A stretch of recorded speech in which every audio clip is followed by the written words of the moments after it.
Fala aí, tudo bem? Olha só, nessa aula de hoje a gente vai falar basicamente sobre planejamento clínico e reabilitação oral associada à implantodontia.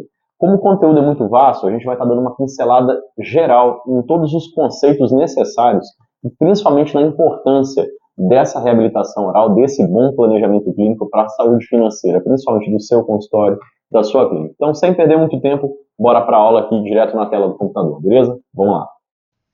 Bom, fala aí, beleza? A gente vai falar aí hoje a respeito de planejamento clínico e reabilitação oral associada à implantodontia. Então, tá aqui já o nosso tema. Meu nome é Leonardo Oliveira Ribeiro. Eu também sou dentista, sou especialista em ortodontia, especialista em implante. Também sou Opinião Leader Medens, beleza? Então, para começar, a gente vai começar falando a respeito do nosso mercado atual. Eu vou colocar minha foto pequenininha aqui embaixo, só para a gente ir falando e ir conversando a respeito. Por que que eu quero falar um pouco a respeito do mercado atual? Para você entender qual a importância que você tem de se diferenciar dentro do mercado. O mercado atual nosso está assim, ó, uma concorrência muito alta, a gente tem aí um número muito grande de clínicas hoje em dia acontecendo, a gente tem um número cada vez maior dessas clínicas, muitas franquias aí no mercado. E, por exemplo, só para falar dessas franquias, já são mais de 25 opções delas hoje no Brasil e algumas delas já com mais de 1.800 unidades instaladas. Só para a gente ter uma noção aí da nossa realidade, a gente já tem mais de 400 faculdades de odontologia, um comparativo com os Estados Unidos aí que tem somente 69. Hoje, como é que tem se revelado o nosso mercado? A gente tem tido uma entrada muito grande de novos alunos já, isso aí é um relato de 2022.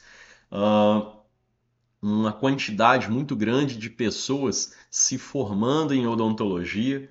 Além disso, dá para a gente ver aí, de acordo com as demais profissões, onde que a odontologia vem se situando, olhando, só tendo aí uma observação que a medicina já está formando mais gente do que a odontologia já no mercado nos dias atuais, tá joia? E aí, lembrando que também somos já atualmente 403 mil dentistas ativos no Brasil. Levando em consideração que a gente está formando uma média aí de 20, 23 mil novos profissionais, eu estou falando que num cenário dos próximos 4, 5 anos a gente já ultrapasse provavelmente o número de 500 mil novos dentistas no Brasil. E aí, com base nisso, a gente só tem um caminho para seguir, que é fazer uma boa diferenciação da nossa mão de obra para dentro do mercado, beleza? Então, é muito importante a gente aprender a se diferenciar. E aí, quando eu começo a falar de diferenciação, eu estou falando da gente começar a gerar novas experiências dos nossos pacientes, como mostrando para eles a qualidade que a gente tem diferente dos nossos concorrentes. Até porque isso vai ser um fator decisivo para você conseguir fidelizar o seu paciente aí dentro do seu consultório, beleza? Lembrando que esse processo de fidelização pode ser um processo extremamente barato para vocês, uma vez que, olha só, 7 vezes mais barato você fidelizar o seu cliente do que você tentar adquirir um novo paciente. Então é de suma importância você entender tudo isso que está acontecendo com a odontologia para a gente conseguir aí buscar um espaço ao sol, né? Até porque tem muita coisa acontecendo, tem muita coisa acontecendo com a odontologia, muita coisa se transformando e é importante a gente estar bem consciente dentro desse mercado aí. Mais um dado legal aí para você: 75% dos clientes estão dispostos a gastar mais para comprar de empresas que proporcionam boas experiências. Então, assim, isso realça ainda mais a importância de você tratar bem o seu paciente, saber como não somente recebê-lo, mas também como ofertar certas coisas a eles, beleza? Então, bora lá para o nosso planejamento clínico para utilizar ele como um conceito de diferenciação pessoal nosso para dentro desse mercado aí que está tão complicado, está tão difícil cada dia que passa. E aí lembrando que quando a gente fala de planejamento clínico, assim que a gente recebe o nosso paciente, a primeira coisa que a gente costuma pensar é em quais produtos a gente gostaria de estar oferecendo para aquele nosso paciente. Então é muito comum aí eu ver dentistas observando o paciente, já pensando na restauração que tem para fazer, na prótese que tem para fazer, no aparelho, no implante, em tudo que ele tem como ferramenta dentro do consultório, antes mesmo dele conseguir fazer um bom diagnóstico do paciente dele. Então, no final das contas, você está pensando muito mais lá na frente do que pensando no agora, naquilo que o seu paciente está te apresentando. Então é muito importante saber fazer um bom exame clínico para que você consiga fazer um bom diagnóstico e, consequentemente, um bom planejamento clínico. E aí, vamos lá para as nossas ferramentas de avaliação. As nossas principais ferramentas de avaliação são um bom exame clínico, os exames complementares que a gente normalmente tem dentro do nosso consultório, e aí eu vou falar um pouco a respeito do que seriam esses exames complementares. Lógico que em muitos casos vocês devem estar pensando assim, poxa, mas exame complementar não seria a radiologia? E depois disso teríamos a anamnese. Na verdade, hoje eu já estou entrando como exames complementares algumas ferramentas que a gente já pode ter dentro do nosso consultório como um conceito de diferenciação. Então, vamos lá, lembrando que muitos profissionais ainda fazem o nosso exame clínico na base simples da sonda e do espelho. Não que isso esteja errado, pelo contrário, é usual, todo mundo começa por ali. Só que hoje já existem outras novas ferramentas e melhores ferramentas do que apenas isso. Então é muito importante você saber se diferenciar em cima disso. Até porque tem muita coisa nova acontecendo. E uma dessas coisas novas são as câmeras intraorais, que já existem outras opções aí super baratas no mercado. Você já consegue comprar câmera intraoral aí através da internet, câmera essa que conecta com o seu celular, e isso leva até a mão do paciente a visualização do dente dele. Visualização essa que ele não consegue fazer em casa, que mesmo que um outro profissional com sonda e espelho venha falar para ele, vai falar, mas ele não consegue observar, ele não consegue enxergar aquilo ali. Além disso, a gente já tem o recurso das câmeras fotográficas. Qual a vantagem dessas câmeras fotográficas? Bom, uma das principais vantagens é isso aí, ó, o registro do paciente, a facilidade de diagnóstico para com o nosso paciente, a entrega de conhecimento para o nosso paciente, mas principalmente o entendimento por parte do paciente. Por quê? Quando você registra, você já está mostrando para ele como é que está a boca dele. Esse registro vai servir para você no futuro como um documento para que você possa mostrar o seu trabalho, de como o paciente estava e de como que você conseguiu conduzir ele. A facilidade de diagnóstico, por quê? Porque tem muita coisa que você não consegue enxergar com a sua sonda e espelho e que às vezes quando você fotografa o paciente, joga aquilo para uma tela de computador, aquele dente cresce um palmo na sua frente. E aí você consegue às vezes enxergar coisas que clinicamente você não consegue enxergar. Entendimento do paciente, porque você consegue explicar para o seu paciente exatamente o que, que ele tem na boca dele. E aí fica muito mais fácil para você até mesmo conseguir passar o seu conhecimento a respeito daquele caso. Vou dar um exemplo aí, ó, de um caso clínico em que você não tem condição de fazer uma perfeita avaliação, mesmo que você tenha uma boa sonda, um bom espelho, você consiga explicar para o seu paciente, mas não tem comparação o efeito que faz quando você mostra para o seu paciente a imagem da boca dele. E aí, quando eu usei a fotografia como uma ferramenta de registro, você tem aí o antes e depois do mesmo paciente. Então, quando você consegue apresentar isso para o seu paciente, às vezes você entrega isso na mão do seu paciente, ele vai sair dali pensando o que de você? Ele vai olhar para você e vai falar: cara, esse cara fez para mim o que nunca nenhum outro dentista jamais fez. Vou mostrar mais um outro caso clínico aí, até para entendimento do paciente. Isso aí foi um caso que chegou para mim de uma paciente que tinha uma banda em volta desse dente. O que que aconteceu? Essa paciente perdeu o dente. Como que eu iria falar para essa pessoa, enquanto ela ainda tinha a banda em volta lá do dente dela, quando ela em casa alguém olhou o dente e falou assim, cara, mas não tô vendo nada. Eu acho que não tem nada. Não, mas eu tô com dor de dente. Aí ela chega no meu consultório, eu tiro a banda, vejo esse estrago e falo assim, então, você vai ter que perder o seu dente. Ela só vai acreditar em mim se eu não tiver uma fotografia quando eu acabar de tirar o dente dela e mostrar para ela. Mas se eu tiver feito a extração errada, eu não tenho como devolver esse dente para a posição. Então, quando eu fotografo, eu antecipo o meu diagnóstico ao conhecimento dela. Então, com isso, a pessoa vai estar realmente consciente do que ela tinha. E mesmo que porventura depois ela discorde, você tem um registro, um documento a seu favor. Beleza? Olha um outro caso aí, ó, de lesão de cárie nas proximais entre um dente e outro. Quando eu falo para o meu paciente que ele tem aquela cárie e eu não tenho nenhum raio-x para provar aquilo, como é que ele acredita em mim? Ele ou vai acreditar ou ele não vai acreditar. Ele pode entrar num outro profissional que talvez não consiga enxergar isso aí. Tudo bem que essa lesão aí está muito evidente, mas talvez o outro profissional não vá conseguir ainda assim enxergar. Quando eu fotografo e apresento para ele, ele não tem nenhuma dúvida de que aquilo ali está acontecendo. Ah, Léo, mas eu não tenho dinheiro para comprar uma máquina fotográfica com qualidade. Eu não tenho dinheiro para fazer uso ou não sei fazer uso de uma câmera intraoral. Bom, legal, você tem um telefone celular, não tem? Então, esse hoje em dia já é mais um recurso que eu também posso considerar como um exame complementar. Por que que eu posso considerar assim? Porque hoje em dia já existem lentes que você consegue acoplar ao seu telefone e transformar ele numa máquina fotográfica melhor. Pode não ter o mesmo recurso de uma máquina fotográfica profissional, mas ele já te traz uma resolução muito melhor do que o seu espelho com a sua sonda consegue trazer para você, beleza? Bom, ainda evoluindo na questão aí do nosso planejamento clínico, da nossa avaliação do paciente, nós também temos a nossa radiologia. Hoje, a nossa radiologia já é um recurso digital. Todo centro de radiologia já faz uso de uma radiologia de maneira digital.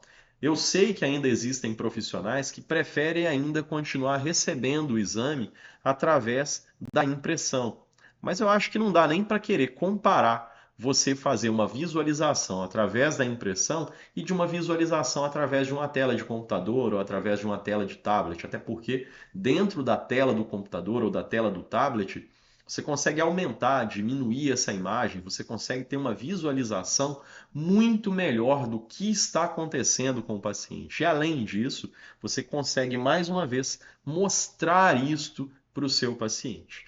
Agora eu vou fazer um adendozinho aqui só para tentar falar a respeito disso aqui, ó.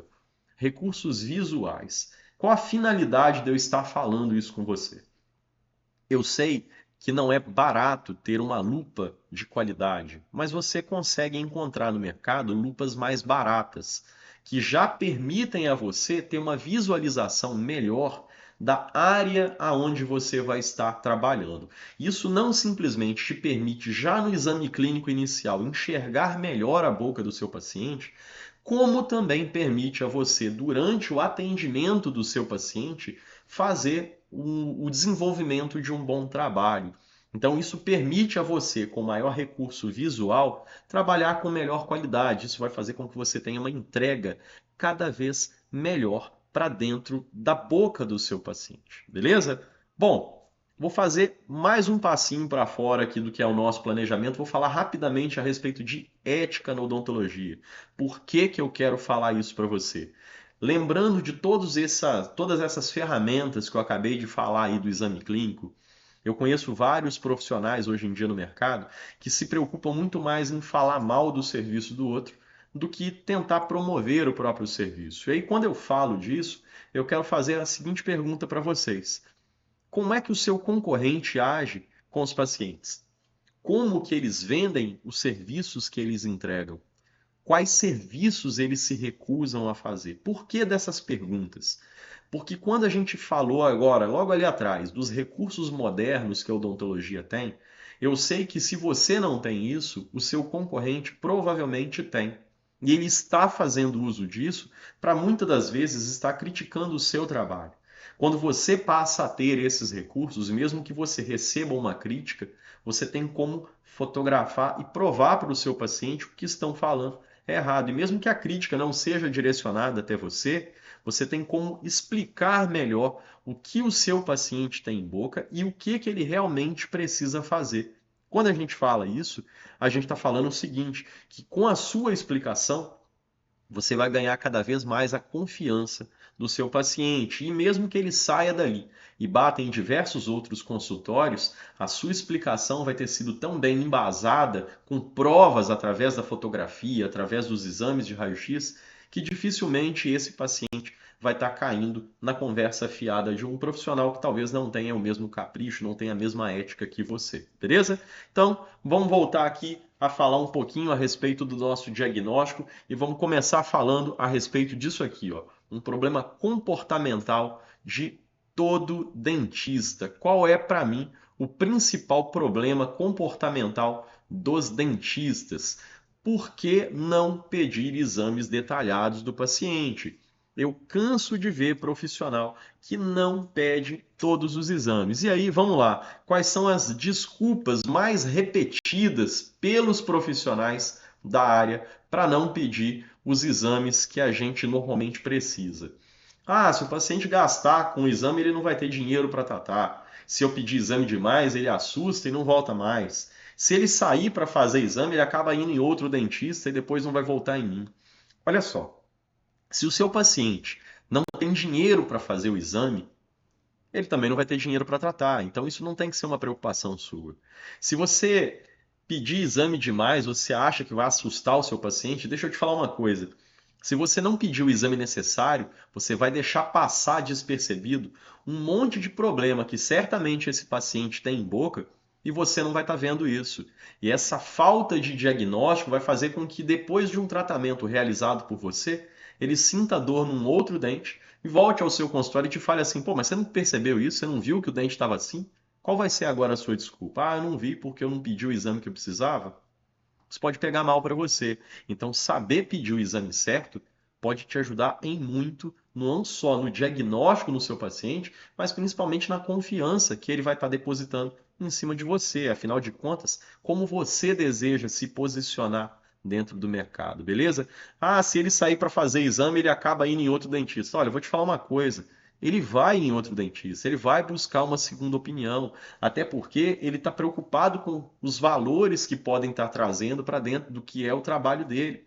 Então, ele vai entrar num monte de outros profissionais que vão dar a ele vários demais diagnósticos e vários outros valores, mas ele vai voltar naquele em que ele realmente tiver a confiança. Se por um acaso ele não voltar em você, não se preocupa, porque ele estava procurando preço, ele não estava procurando um tratamento adequado, beleza?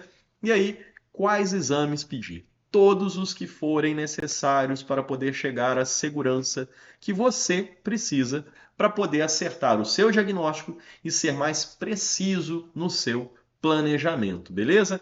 E aí, vamos lá. Normalmente eu gosto dessa relação aí de exames. Normalmente todo paciente que passa por mim, ele sai daqui com uma solicitação de pedido de raio-x periapical completo e de raio-x panorâmico, uma tomografia quando necessário. E por que que eu falo uma tomografia quando necessário?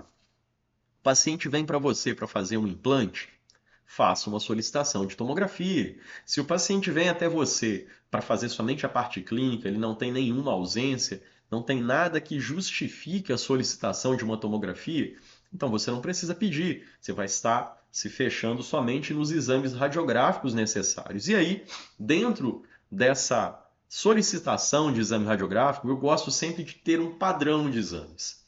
Por que desse padrão? Porque ele ajuda não só a determinar o padrão radiográfico, mas ele também ajuda a ajustar uma parceria com o seu centro de radiologia. Porque quando você faz sempre o mesmo pedido de exame, o centro de radiologia vai passar a ter noção de qual é a real condição, né? Quais são os reais exames que você sempre pede. E aí, com isso, eles vão poder aplicar um valor mais exclusivo em cima daquele seu paciente. Com esse desconto, você tem dois caminhos. Você pode simplesmente pedir para que seu paciente pague na radiologia com esse desconto, como eu também conheço alguns profissionais que trazem esse desconto para dentro do consultório, o paciente paga ali, e aí ele repassa esse valor para o centro de radiologia. Ele acaba, às vezes, até ganhando um valor ali em cima dessa solicitação de exame. E aí eu não vou criticar ou questionar. Eu acho que aí vai de conduta de cada um, se você se sente melhor fazendo de um jeito ou de outro, aí vai da realidade do seu consultório, beleza? Principal vantagem de se pedir exames completos. Possibilita uma melhor visão do caso clínico, uma vez que você vai estar enxergando radiograficamente toda a boca do seu paciente.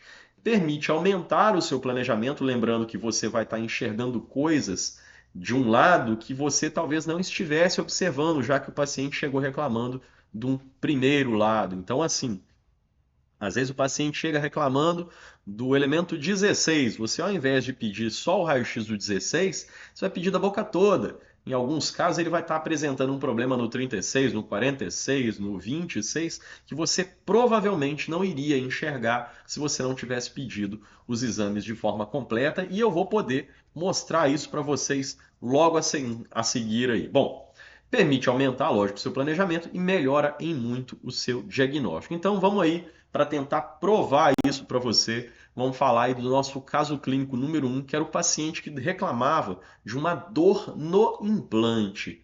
Cara, implante não sente dor. Então por que que essa pessoa estava sentindo dor naquele implante? E aí vamos lá, o dente em questão, o implante em questão, era esse elemento 22 aí. Ela reclamava que toda vez que ela encostava o dedo nessa região aqui, ela sentia dor. E aí muita gente vai estar pensando que pode ser causado por conta do canal aqui ou por conta de um outro problema. E aí, naturalmente, as pessoas costumam pedir um raio-x panorâmico. Então vamos para o raio-x panorâmico, a gente consegue observar uma distância entre o implante e os elementos adjacentes aí, o que não justifica essa dor. Ah, pode ser um problema periodontal? Se a gente voltar ali na fotografia, a gente vai ver que de forma periodontal a gente não tem nenhum problema associado. Então, com isso, a gente volta a nossa atenção para o raio-x. E aí eu já vou chamar a atenção para uma coisa. Essa lesão que nós temos aqui, ó, na raiz desse molar e observar esse embaçado que a gente sempre tem nessa região anterior aqui de todo o raio-x panorâmico. E aí, quando a gente evolui isso para o periapical, a gente já tem uma maior nitidez nessa região, o que permite fazer com que a gente enxergue, por exemplo, nesse canino, já um processo de reabsorção acontecendo aqui. Detalhe que a paciente chegou reclamando do implante. Eu já estou falando para ela dessa reabsorção sendo causada aqui e também da lesão desse molar aqui. Bom, vamos seguir aqui com o nosso andor, depois a gente confere isso tudo. A nossa real reclamação era a respeito do implante em si, e aí, na análise de tomografia, a gente já consegue observar ali o que seria o problema do nosso implante. A gente já consegue observar que ele está posicionado de uma maneira errada. O ápice do implante ele está para fora da tábua óssea. É exatamente isso que está causando a dor da nossa paciente. Quando a gente analisa esse mesmo implante através de um outro corte da tomografia, a gente consegue observar que ele realmente está para fora da tábua óssea, beleza? E aí, vamos seguir aqui com o nosso entendimento para falar agora daquela reabsorção e daquela lesão apical que a gente conseguiu observar lá no nosso molarzinho. Então, nesse corte aqui, a gente consegue realmente observar lá a lesão do ápice daquele molar, olha lá, na primeira raiz, na segunda raiz. E agora a gente também consegue observar num outro corte essas mesmas lesões acontecendo ali, beleza? Bom, Léo, ficou faltando ali agora a questão do canino que você falou. Será que a gente consegue observar ali essa lesão acontecendo? Bom, consegue sim. Através da tomografia a gente conseguiu ali, ó, confirmar aquela lesão ali por reabsorção, beleza? Também no corte tomográfico ali no parassagital, a gente consegue observar lá uma bolinha aparecendo no meio da raiz do canino, o que já confirma a nossa lesão, ok? Então, vamos seguir para o nosso caso clínico número 2. Paciente quer fazer coroas e um implante na região de ausência. Bom, o que que a gente tem nessa situação aí? A gente tem a seguinte situação: o paciente nos procurou com a finalidade de fazer esse implante aqui. Já na fotografia, a gente já conseguiu confirmar que esses dois dentes aqui, ó, não teriam nenhuma condição de reabilitação. E aí, portanto, o paciente já vem através de uma análise fotográfica e lógica também confirmada depois na radiografia, que esses dois dentes aqui não teriam condição de recuperação. No arco superior, a gente observa somente essa restauração, e é essa restauração e é esse dente aqui que vão mais chamar a nossa atenção, mais até do que os problemas reais apresentados pelo paciente. Aqui só uma confirmação do que a gente já tinha por necessidade de visualizar. O paciente que chegou aí, ó, solicitando avaliação para o implante, querendo saber se era possível, sim, ele tinha espessura óssea o bastante para conseguir fazer. Já ali a região dos dentes que vão ser perdidos, e aí, portanto, também fazendo a medida para saber se era possível a instalação do implante imediato desse paciente. O paciente tem altura óssea para receber implante imediato, mas sim, claro, vai precisar de um pouquinho de enxerto ósseo já para ocupar aquela região ali em que foi ocupado, né, pela raiz do dente, beleza? E aí, o que mais nos chama atenção real em cima disso aí é o arco superior, onde a gente não haveria feito um diagnóstico preciso se a gente não tivesse tido a, digamos assim, a curiosidade, né, de pedir uma tomografia completa. Nessa tomografia completa, a gente conseguiu observar que mesmo tendo feito tratamento de canal do elemento 17, ainda permaneceu uma lesão muito grande. E além disso, apareceu para a gente, olha lá, ó, uma lima quebrada, perfurando inclusive a tábua óssea, a parte da base do seio maxilar. O que gerava nesse paciente de vez em quando um desconforto quando ele mordia alguma coisa em cima daquele dente. E, logicamente, também gerava um processo sinusal nessa região. Ele também apresentava um quadro de sinusite com boa frequência ali. Beleza? Bom, caso clínico número 3 aí, só mais uma sequência para a gente poder entender aí o que está acontecendo. Esse caso aí é bastante interessante pelo seguinte: essa paciente chegou para a gente reclamando de dor nesse dente ao ponto de não conseguir dormir, que é exatamente esse dente aqui, pelo fato de ser um espelho, né, gente? Esse aqui é o elemento 16 da paciente. Uma visão um pouco mais precisa aí do que seria esse elemento, tá joia? E aí a gente vai observando aí. Muita gente vai falar assim: ah, poxa, mas está com dor por causa de quê? Será que é porque não tratou o quarto molar, o quarto canal, desculpa? Será que está com trauma oclusal? Bom, a paciente já chegou para mim sentindo dor. A primeira coisa que eu fiz foi fazer um desgaste ali, tirar esse dente de oclusão, para que ela conseguisse ter tempo e condição para poder estar fazendo o seu raio-x. Enquanto estava fora de oclusão, a paciente não estava sentindo dor, mas já é possível, já pelo raio-x panorâmico, começar a observar aqui um formato parecido com uma lesão nesse molar. No raio-x periapical, mais uma vez, começa a chamar um pouco a atenção da gente aquilo ali. E uma coisa muito curiosa é que, conversando com a paciente, ela relatou um quadro de sinusite recorrente. Segundo ela, frequentemente ela tinha um quadro de sinusite ali dessa região. E aí, olha que coincidência, na hora que a gente leva a nossa análise da tomografia para cima daquele dente, a gente começa a observar uma ruptura daquela parede ali do seio maxilar, levando a lesão daquele dente toda para dentro do seio maxilar, fazendo com que ela tivesse um quadro de sinusite recorrente. Então, assim, qual foi o tratamento real realizado para aquele dente? A remoção dele, não teve jeito. Coincidentemente, após a remoção do dente, essa paciente não voltou mais a ter aquele quadro de sinusite. Bom, então vamos lá. Já falamos a respeito de toda uma boa análise radiográfica, a importância de se pedir o exame completo. Está na hora da gente começar a falar a respeito um pouco da anamnese. E aí, o que é anamnese? De onde vem o termo anamnese? Bom, vem do grego, remete a trazer de novo a memória. Quando você volta lá na memória do seu paciente e tenta trazer dele aquela informação de como era o sorriso dele, qual é a história de todos os problemas que ele vem desenvolvendo na boca dele e como que ele gostaria de terminar todo o tratamento dele. Exatamente aí que entra todas aquelas etapas que a gente aprendeu na faculdade, que está aí, identificação, queixa principal, história, enfim. Todos esses passos que eu tenho certeza que ninguém quase faz isso dentro do consultório. Enfim, eu normalmente faço sim a identificação do meu paciente, procuro saber o que ele mais está reclamando, mas basicamente eu resumo tudo isso com o que eu chamo de pergunta do milhão, que é o que você gostaria com o resultado final do seu tratamento? Qual é a finalidade da gente entender isso? É exatamente saber traçar um objetivo de como o paciente gostaria de terminar todo o tratamento dele. Por que que isso é tão importante? Porque em muitos casos eu posso determinar um tipo de tratamento para o meu paciente que pode acabar conduzindo ele a depois não chegar ao resultado que ele gostaria. Vou dar o exemplo através de casos clínicos aí. Esse caso clínico aí é de uma paciente que gostaria de fazer o implante apenas do elemento 13.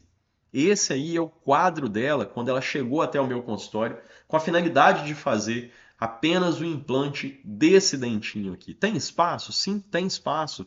Mesmo que a gente observe de forma frontal, você me diga que tenha um certo defeito ósseo aqui, dentro da tomografia ela apresentava osso ali. Eu poderia trabalhar enxerto gengival e conseguiria colocar ali sim um implante. Só que vamos lá, a paciente tem uma linha média que não está coincidente. O lado esquerdo da paciente, a parte ortodôntica está num perfeito colapso, ou seja, ela ainda não tem esse resultado ortodôntico de forma satisfatória. Além disso, radiograficamente, a gente conseguiu observar que esse dente não teria condição de tratamento, levando em consideração que o outro estava encostando em rebordo. Aí eu vou lá e faço o implante. Eu poderia antecipar esse implante, mas será que eu teria total certeza de que eu estaria colocando o implante na posição certa? A menos que eu trabalhasse com um tratamento 100% digital, já digitalizando essa paciente desde o início, mas não era o caso na época. Portanto, eu precisava conduzir isso da maneira correta. E aí, qual foi a alternativa? A gente voltou atrás, olhamos aí, lógico que esse aí já é o raio-x da paciente, mostrando aqui o posicionamento, como é que estavam os molares. A gente, mais uma vez aqui só no periapical, a gente voltou atrás, colocamos a parte ortodôntica da paciente em uso, acertamos a linha média da paciente, a gente acertou e ainda está em processo de conclusão do lado esquerdo da paciente aí para colocar os dentes já em chave de canino direitinho. E do lado direito, que era o mais esperado, a gente conseguiu fazer a extração do dente que estava com problema, a intrusão daquele dente que estava encostando no rebordo, fazendo com que não coubesse dente aqui embaixo. Agora, essa paciente já tem espaço bastante para conseguir colocar um implante, um dente aqui, e já está em condição de chegar ao ponto aí de colocar o seu tão desejado implante na região sonhada, beleza? Bom, basicamente era isso que eu gostaria de falar, basicamente era isso aí nesse primeiro momento, nessa primeira aula que eu gostaria de estar mostrando para vocês. Aí tá o nosso QR Code aí para quem quiser me seguir aí no Instagram, tá joia? E a segunda aula vai estar chegando aí logo em sequência para você estar conseguindo acompanhar legal o que a gente tem para falar aí, beleza? Espero ter conseguido ajudar até esse momento e a gente se vê logo logo aí na nossa segunda aula, na continuação dessa aula aí, beleza? Até a próxima aí e forte abraço.